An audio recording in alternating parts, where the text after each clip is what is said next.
Nuk do të shkoni më tek dentisti, jasti të zbardhni dhëmbët në kushte shtëpie. A doni të zbardhni dhëmbët tuaj pa përdorimin e kimikateve në treg? Sekreti është që ju të përdorni vaj kokosi dhe shafran të indis. Përzini vajin e kokosit dhe një lugë shafran indie derisa të krijohet një masë homogjene e cila do të përdoret për të pastruar dhëmbët tuaj.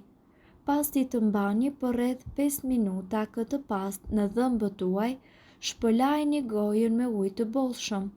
Rezultati është mjaft i mahnitshëm dhe kështu dhëmbët tuaj do të jenë më të bardhë dhe plot shkëlqim. Mirë po përmbauni që të mos e përdorni këtë recetë përtej normave të saj sepse në të kundërt, si çdo produkt, edhe ajo do të ketë efektet e saj anësore.